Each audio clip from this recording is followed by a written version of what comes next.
오늘 우리가 읽은 본문이 시편 113편은 그 내용이 전부 다 하나님을 찬양하는 것으로 가득 차 있는 말씀입니다.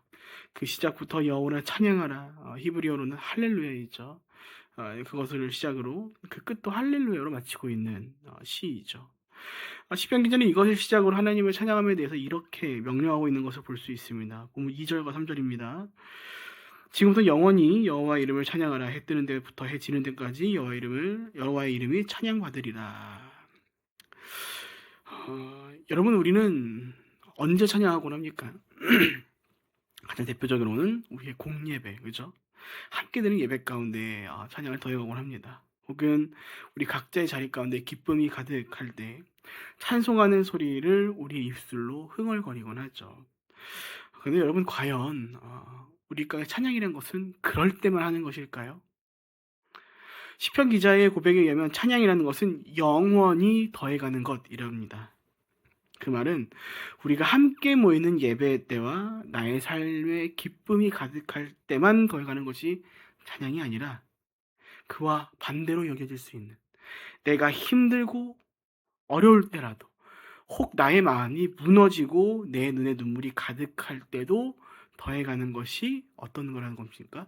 찬양이라는 것입니다. 그러니까 나의 현실이 어떠하든, 나의 상황이 어떠하든, 나의 감정이 어떠하든 더해갈 수 있는 것이, 아니 더해가야만 하는 것이 바로 찬양이라는 것이죠. 그래서 우리가 이 시편을 보고 때때로 무엇라고 말하는 것이냐면은 우리의 인생 그 자체다라고 얘기하는 것입니다. 시편에는 눈물과 웃음이, 또 절망과 감사가, 고통과 회복이 전부 다 들어가 있습니다. 그러니까 인생의 희노애락이 다 들어가 있는 것이죠. 그 모든 순간들 속에서 시편 기자들은 노래했던 것입니다. 모든 상황 속에서 하나님을 찬양해 갔던 것입니다. 그래서 오늘 시편 기자도 이렇게 고백하고 노래하고 있는 것입니다. 너희 하나님의 백성들아, 영원히 하나님을 찬송할지어다. 이를 통해서 오늘 우리 각자의 삶을 좀 되돌아보게 되는 것 같습니다. 사랑하는 여러분, 오늘 우리는 어떻습니까? 우리는 어떨 때 찬양을 더해가고 있습니까? 항상 하나님을 찬양하는 삶을 살아가고 있습니까? 우리가 기쁠 때 찬양한다는 것은 그다지 어렵지 않습니다. 그렇죠? 흥얼거리자요. 많이 흥얼거리고 기쁨으로 많이 합니다. 그런데 반대로 우리 삶이 어렵고 힘들 때는 찬양하는 것이 쉽지 않습니다. 저 역시 그렇습니다. 저는 사실 굉장히 내향적인 사람이거든요. 형동님이 잘 모르실 것 같은데 저 굉장히 내향적입니다. 네. 굉장히 내향적인 사람이라서 어떤 힘들고 어려운 일이 있을 때 저는 어떻게 행동을 하면요, 일단 입을 닫습니다. 생각을 멈추고 입을 닫고요. 그래서 어떠한 접촉도 하지 않으려고 혼자서의 깊은 시간을 가져가려고 합니다. 필요하면 혼자서 울기도 하고요. 엎드려서 때론 멍하니 있기도 하고요. 네. 때론 그런 시간 속에서 하나님을 찬송하는 것이, 찬양하는 것이 쉽겠습니까? 쉽지 않다는 것이죠. 결코 쉽지 않습니다. 그래서 씁니다, 저도.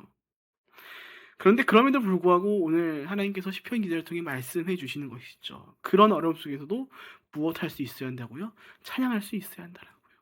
왜냐하면 이사야 43장 21절의 말씀과 같이 우리의 존재 그 자체가 하나님을 찬송하기 위해 지음을 받은 존재들이기 때문입니다. 이것은 다르게 말하면 이렇게도 얘기할 수 있을 것 같습니다. 우리의 인생은 그 자체가 찬송하기 위한 인생으로 지음받았다라고 말이죠. 그런데 그 인생 전반을 통틀어 우리가 찬송해 가지 않으면, 우리가 좀 선택적으로 하나님을 찬송해 간다면 이것은 가히 창조의 목적대로 살아가지 못하고 있다라고 얘기할 수 있을 것 같습니다. 다른 표현으로는 오늘 우리가 비정상적인 인생을 살아가고 있다라고 얘기할 수도 있는 것이죠. 그렇게 사랑 여러분, 부디 오늘 우리 각자의 삶을 잘 돌아보시는 시간이 되시기를 바랍니다. 찬양은요, 단순히 우리의 입술만이 아니라 우리의 삶 모든 것으로 더해갈 수 있는 것입니다. 우리 몸으로, 또는 우리 마음으로 다 더해갈 수 있는 것이죠. 우리에겐 사실 하나님을 찬양할 이유가 너무나도 많습니다. 가장 대표적으로 무엇입니까? 우리의 존재의 유무에 대해서, 우리의 존재 그 자체를 가지고도 하나님께 찬송할 수 있는 것이죠. 우리 저번에도 함께 나눴지만 여러분, 우리의 존재가 원래 무엇이었습니까? 말씀에는 흙으로 빚었다라고 나와 있지만 그 언어를 보면 뭡니까? 먼지죠. 여러분 실제로 먼지로 뭘 만드시라고 보신 적 있으십니까, 여러분? 불가능하지 않습니까? 왜냐면 그 존재 자체가 너무나도 불편한 것이기 때문이죠.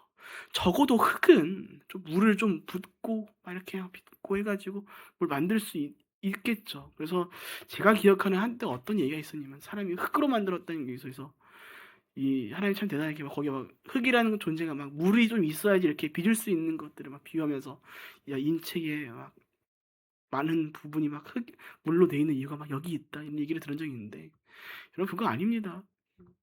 우리는 먼지로 만들었어요. 먼지로. 흙보다 못한 존재죠.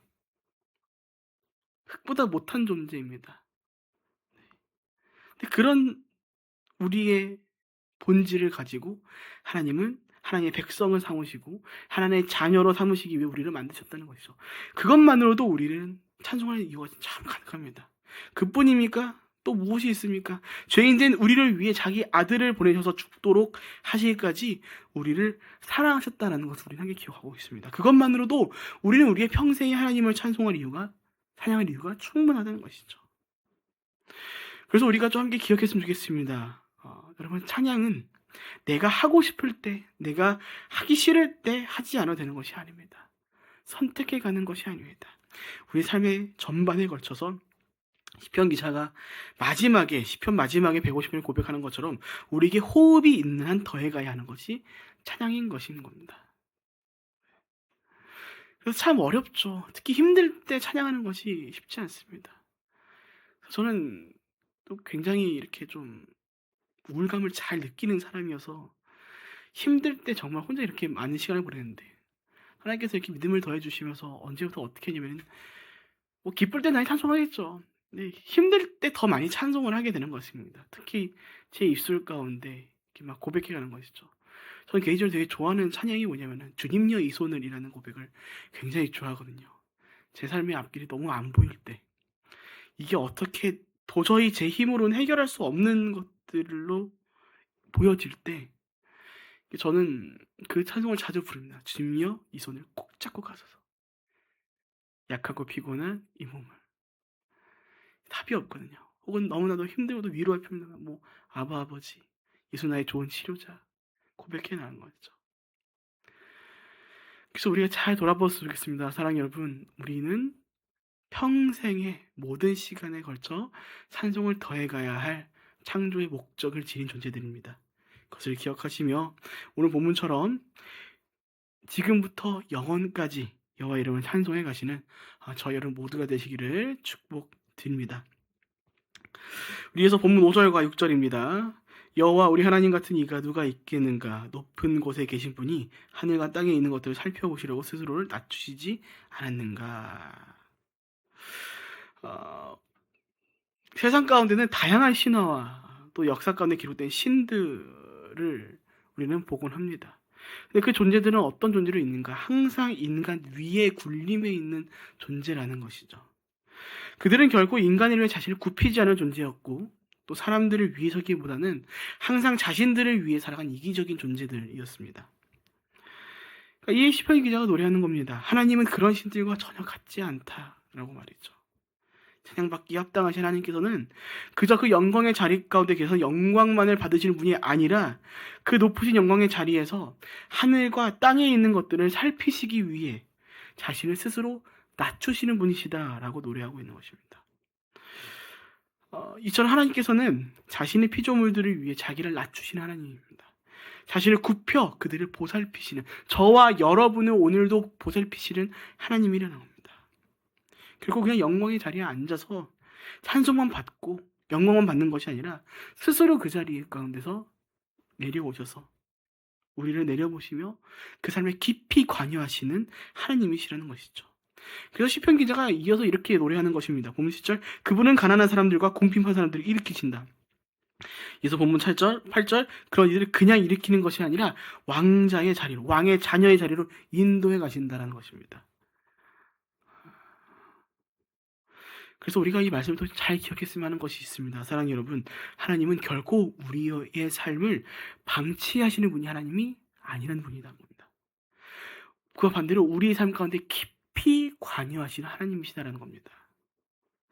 우리의 삶의 모든 순간 가운데 우리를 위해서 그분이 직접 찾아오신 것입니다. 그래서 말씀이 나오죠. 내가 그분을 먼저 찾은 것이 아니라 그분이 우리를 위해 먼저 오셨다고요. 내가 그를 먼저 사랑한 것이 아니라 그가 우리를 먼저 사랑하셔서 찾아오셨다. 이를 위한 가장 대표적인 가장 중요한 사건이 무엇입니까? 바로 예수 그리스도께서 이 땅 가운데 오신 것입니다. 영광의 자리에 계셔 그냥 영광만 받으실 수 있는 그 귀한 자리를 뒤로 하고 하나님께서 연약하디 연약한 그 인간의 육신의 몸을 입고 오신 것이죠. 여러분, 이것이 우리를 위해 하나님께서 일하신 가장 중요한 가장 위대한 일 아니겠습니까? 어떤 신이 피조물을 위해 자신을 낮출 수 있겠습니까? 심지어 그 모든 일을 하나님께서 하나님을 위함이 아니라 당신의 백성, 당신의 피조물, 당신의 자녀들을 위해 더해가신 일이었다는 겁니다. 이기적인 세상의 신들과는 차원이 다르죠. 그래서 사도 바울이 예수님에 대해서 이렇게 고백한 것입니다. 빌립보서 2장 5절부터 8절까지의 말씀입니다. 너희 안에 이 마음을 품으라. 곧 그리스도 예수의 마음이니 그는 근본 하나님의 본체시나 하나님과 동등됨을 취할 것을 여기지 아니하시고 오히려 자기를 비워 종의 형체를 가지자 사람들과 같이 되셨고 사람의 모양으로 나타나사 자기를 낮추시고 죽기까지 복종하였으니 곧 십자가의 죽음이심이라. 사랑 여러분, 하나님께서 우리를 위해 자신을 낮추셨다는 것은요, 단순히 하나님의 속성만을 보여주는 것이 아닙니다. 오늘 우리가 그분의 피조물로서 하나님의 형상을 닮은 지음받은 존재로서 기꺼이 닮아가야 할, 펼쳐가야 할, 본받아야 할 겸손의 모습이라는 겁니다. 하나님께서는 우리를 사랑하시는 마음으로 영광의 자리에서 자신을 낮추셔서 우리를 보살피셨습니다. 우리 역시 그 모습을 본받아 하나님을 사랑하는 자들로서 닮아가야 한다는 것이죠. 그리고 그런 우리의 겸손의 모습이 곧 세상 가운데 하나님을 모르는 자들이 하나님의 실존을 보게 되는 아주 중요한 힌트가 된다는 것입니다. 여러분, 그래서 정말 믿음이 있는 사람들은 무엇 하냐면요, 영광의 자리에 앉아 있기만 한 것이 아닙니다. 칭찬을 받지만 그 칭찬으로 만족해가는 것이 아니라 그것을 조금 뒤로 하고 오늘 내가 예수를 닮아 겸손하게 자신을 낮춤으로 남을 나보다 낮게 여기고 기꺼이 예수 그리스도를 따라 나를 내어주는 삶을 살아가는 것입니다. 그 말은 반대로 오늘 우리 가운데 온전한 믿음이 없을 때 우리가 어떻게 살아간다는 겁니까? 영광은 받겠지만 그 영광의 자리에서 내려오려고 하지 않는 겁니다. 칭찬을 받으면서 나를 내어가지 못하는 것이죠. 왜냐? 그 삶 가운데 가득한 건 겸손보다는 교만이기 때문입니다. 영광을 받고 싶어만 하는, 오직 나만이 칭찬을 받는, 그로 인하여 내 삶이 이득만이 가득한 삶을 살고 싶어 하기 때문입니다. 그렇기 때문에 자기를 못 내어주는 겁니다, 여러분. 그래서 여러분, 신앙생활 할 때 잘 돌아보시기 바랍니다. 내가 나 자신을 하나님 나라를 위해 예수 그리스도에 내어주지 못한 삶을 혹시 내가 살아가고 있지 않는가를 돌아볼 필요가 있는 겁니다. 여러분, 그거 못하고 있으면요, 우리 각자의 믿음도 돌아볼 필요가 있는 겁니다. 예수께서 우리를 사랑하셔서 자기 자신을 내어주셨다라는데, 그것이 사랑의 모습인데 우리가 예수 그리스도를 사랑한다고 하면서 우리를 내어주지 못한다면 그거 사랑이라고 얘기할 수 있겠습니까? 그럴 수 없다는 겁니다. 혹 내가 나의 것들을 꼭 붙잡고 있고 섬김을 받는 건 좋아하지만 섬기지 않으려고 하고 수고하지 않으려고 하고 나를 내어주지 않는 삶을 살아가고 있다면 오늘 우리 어쩌면 예수 그리스도를 닮아가는 삶보다는 세상의 신들과 같은 영광을 받기만 하는 자리에 거하고 있는 삶일지도 모른다라는 것입니다. 사랑 여러분, 말씀을 우리가 마무리에 갔으면 합니다. 오늘 시편 기자는 처음부터 끝까지 하나님의 이름을 찬송함으로 나아갔습니다. 이처럼 찬송은 우리의 전 인생을 걸쳐 이뤄가야 할 창조의 목적 중 하나라는 것이죠.